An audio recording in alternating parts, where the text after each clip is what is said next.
Foundation. We've officially been open since March, and it's basically it's brought us the ability to attract different participants, new participants, but also bring participants we're currently engaging with in a lot of our programs, providing a safe, fun environment for people to be able to access things that might not have been able to access in the past. So at the foundation, we've got a wide range of programs that people might not know about. So yes, football's at the heart of it, but we also have a range of programs such as our health and wellbeing team, who look after people with maybe mental health issues, can help people who maybe have disabilities, maybe not have the mobility they have through the walking football sessions. We have our primary and secondary school teams who do a lot of work in the schools in the community. We go as far north as Berwick, working in primary schools, as far west as Carlisle. We have our Princess Trust and NCS teams, our community teams, our employability teams. The foundation over the last 10 years became such a huge part of the community, and as I say, I think a lot of people still think it's football based, which it is, but there's a lot more to us than what people know, and having this building here and having this place where we can bring all these programs together in the same place, as well as still going out in the community, is just a huge positive for staff and participants. So we're based in the west end of Newcastle. As you can see, there's no facility like this in the region, maybe not in the north of England. So obviously in the area that we're based in, high levels of deprivation, high levels of unemployment. And I think what that allows us to do is it allows us to get into the right communities where people need the help. We'll never turn anybody away who needs help and wants our help. But having been in a specific area that needs it maybe more than others, especially with things like the cost of living crisis, the pandemic, COVID-19, a lot of people probably aren't as willing to go out there and find stuff, and knowing that we're here and what we can provide them can make a huge difference to their lives and their families' lives. I think what we've seen is in the last 12 months nearly, since the new owners took in, is we've had loads of positive conversations with the new owners. Both the owners have visited the centre on recent occasions. We've came to see some of the projects we run here, speak to participants, speak to staff. Darren Eels, newly appointed CEO, literally within a week of his new job role, was paying us a visit. Didn't have to, but he wanted to come down and see the centre and see the work we do here. We had our staff training, our yearly staff training at the stadium last week. Again, he called in just to introduce himself, speak to us and let them know the plans for the club and stuff. I think there's just been loads of positive conversations, and obviously when the club's succeeding and things are going well at the club, it benefits the foundation as well. We wear the badge attracts people, and if the club's doing well, it puts a smile on the city's face, it puts a smile on the fans' face, and it can only improve and boost the foundation's reputation as well. So the foundation, I say, we're an independent charity, we're a charitable trust. So we keep ourselves going through a lot of, how should I put it? A lot of help from youth organisations who will help us through funding streams. So we can approach them and say, we've got this great idea, this is the targets we're trying to hit, these are the people we're trying to get engaged, and through generosity through those organisations, they help fund the programmes. So it was Sarah Medcoff, the former deputy of the foundation, who's now working full-time for the club.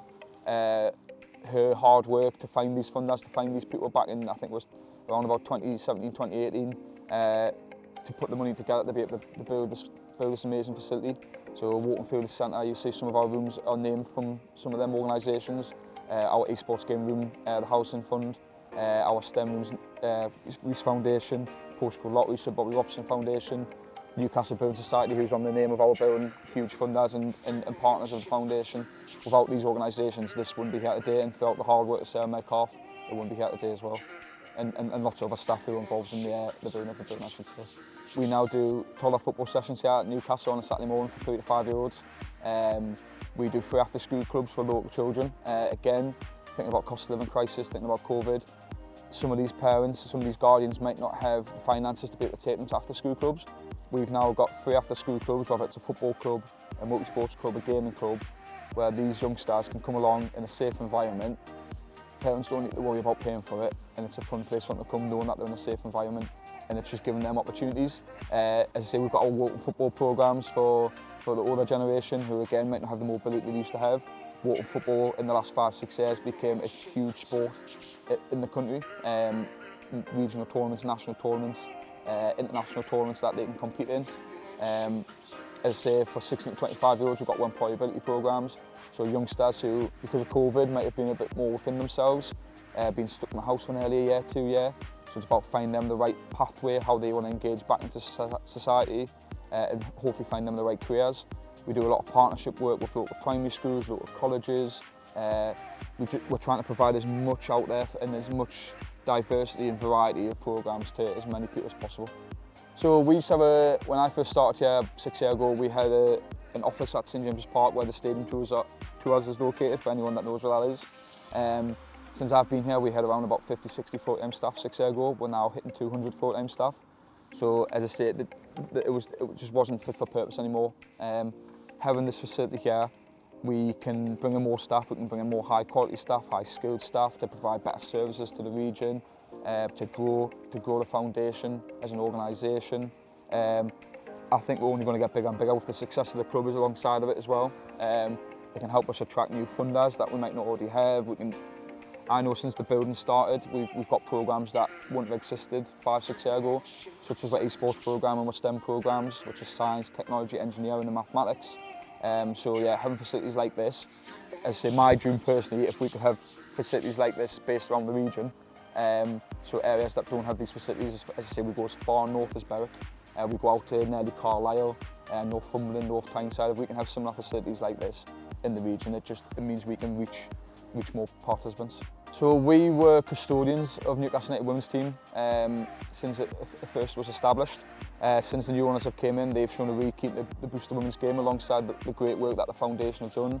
People like Lisa Bell over the years. And since they've taken over full ownership of the women's team, with the view that obviously they want to make them full-time and progress them through the leagues, we've now started like a pathway for women and girls.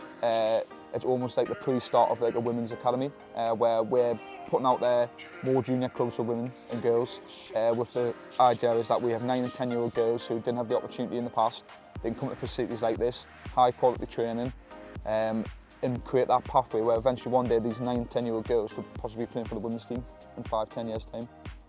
So when the centre was first in its early stages, there was a lot of discussions with staff. Working groups were created to kind of put the best minds together to see what the building needed. So where do we need a football pitch, what classroom sizes do we need? So speaking to our primary schools team who do a lot of work in schools, what facilities do you need to be able to bring schools in here? Health and wellbeing team, if you want to run a walking football session, what size facility do you need? Our employability, our NCS and Princess Trust teams, what do you need to be able to run your sessions here? So putting all them staff together has allowed us to create what we needed to run every programme from the building. And I think off the top of my head, don't quote us on this, but I think it was around 7 or 8 million worth of funding that's allowed us to create this amazing facility. I think people just automatically assume more footballers should be able to like just turn up when they can, but their schedules are busy. They could have 2 games in a week and be flying down to London to play a game. But as I say, we've had Joel in here recently as well. He came to visit some primary school sessions. The kids absolutely loved it. As I say, Eddie Howe came here on the opening. I know that was quite spontaneous. I think it was on the day. Eddie Howe obviously was told that the opening of the building was coming, and he just came down along with his staff. Shola's a big part of the foundation. The building that was here beforehand, the Murray House, was a centre that Shola accessed as a youngster. He's on our trustees board, so Shola will come here from time to time. He'll be in trustees meetings. It plays a big part in what happens here at the foundation. So I think, especially with the new ownership, that them relationships are growing and growing and growing. It was a well-used building, Murray House, and as I said, just over time and you know, finances play a huge part in things that happen in the economy. The uptake of the upkeep of the building wasn't there. We took ownership of that building, and I say we just knew that if we could get the right funders in place, we could knock it down and build an amazing facility that would benefit the whole community. And I think that's what we want the message to be. Yes, it's a really flashy, brand new building, but we don't want people who live 5 minutes down the road to walk past to go, oh, that looks far too expensive for me to use. We've got programmes here that are freely accessible for those people to be able to engage with. We've got free sessions here that children and adults can engage with. We want this to be the local community. Definitely come in, just walk in, Anyone that comes in here, we've got the staff are amazing here.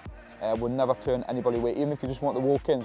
We've had so many people who have walked in and go, don't know what you are, what are you? And we took them on 2 hours, we've taken them around the building, we've shown them the rooms, and once they see the rooms, like, I need to use this facility.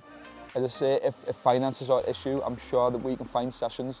I say we run free children's after school clubs, but we also run free adult sessions. Whether that's badminton, we've got a group of gentlemen who are using badminton quite often. That's not to say there's any women out there that want to use it as well. We've got free sessions there, we've got a cycling studio we can put sessions on. If we can get people into the building and speak to them and find out what their needs are, we've got some amazing programmes and teams there, we can find something for them. I think probably the biggest challenge is finding the participants and getting them to come here. There's lots of reasons why people might not want to come out of their comfort zone, whether it's the area they're living in, could be finances, could be illness. Religion plays a big part as well, so we've had talks where, you know, certain religions might not be able to access some of our sessions because of the time of day they are. So what can we do? Instead of saying to them, well, you can't come, unfortunately, it's at 4 o'clock, that could be your prayer time.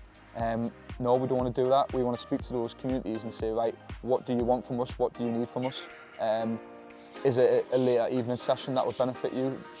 We can cater for that. So I think that is the biggest challenge, trying to get those harder to reach communities and groups into the centre and for them to see, you know what, this centre is for you as well, as much as anyone else.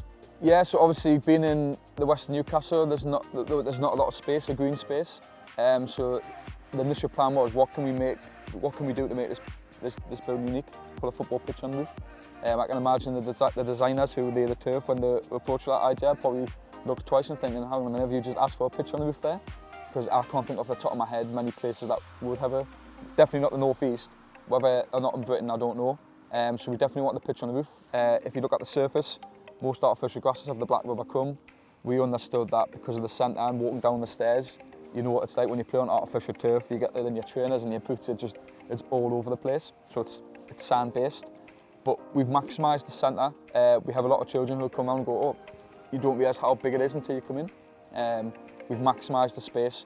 We haven't left one bit of space where it's not used. As I say, we've got one match review suite on the pitch, which is kind of like a unique classroom where people can do match analysis sessions in there, can do training analysis sessions in there. There's a lot of breakout areas for informal meetings if we bring partners in here, if we bring participants in here. We've just tried to maximise as much space as possible and find facilities that people need, so such as the sports hub with the badminton courts. We've got table tennis, we've got netball, volleyball sessions that are run for external groups. We've got karate sessions that are now taking place here. We've had initial discussions with dance groups and ballet groups, so stuff that we've never delivered before. But if there's external groups out there that are looking for space, come to Newcastle, I'm sure we can find space and time for you to deliver your sessions. It's finding the participants as well, so we will go out there. We've got such a wide base of programmes, such as a health and wellbeing team, our community department, that's their niche, they'll go find participants. But I would say that anyone out there as well, if you know any elderly people who maybe need a bit of extra help, get in touch with us. We'll find the right people within the foundation, or certainly if we know other organisations well, through the great partnerships we have out there, we're able to find sessions, bring them into the building for a warm place, whether it might be a session on the pitch, it might be just having a chat in the classroom, having a cup of tea and a coffee, having a bit of a coffee morning, things like that. We're open to ideas, and if people have got them ideas, come and speak to us. Yeah, so for those that don't know Jake Simpson has been the regional and the national representative of Newcastle United for FIFA. So he is the Newcastle United Esports FIFA player for the last 5 years. How that works is every year they'll have the regional competition, which Jake wins every year because he's that good. And then he'll represent the club at the nationals against like Manchester City, Man United. We obviously opened up the building. We needed somebody to run the esports room, which has 17 state-of-the-art gaming PCs, which can be used with Xbox controllers for gamers out there. We found Jake, and it was just a match made in heaven. We had Jake, who was a gamer, understood how the room needed to be used. So Jake's now a full-time member of staff. So Jake's gone from playing video games as a hobby, is now making a career out of it.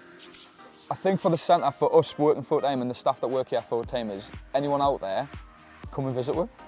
Whether you want to book a session, whether you want to book the pitch externally, because all our facilities can be hired out externally, but we do have programmes that run from here as well. If you need that additional support, we can help you. But just come along and visit the building. We're friendly enough, I think. Come and speak to us. Even if it's just you want to cook around on a match day, the amount of supporters I see walk past the building on a match day, don't be afraid. come and speak to her. If our staff's about, we'll take you around, we'll show you the rooftop pitch, we'll show you the gaming room. And it might be, you know what, we love that centre, we want to start accessing that centre as well.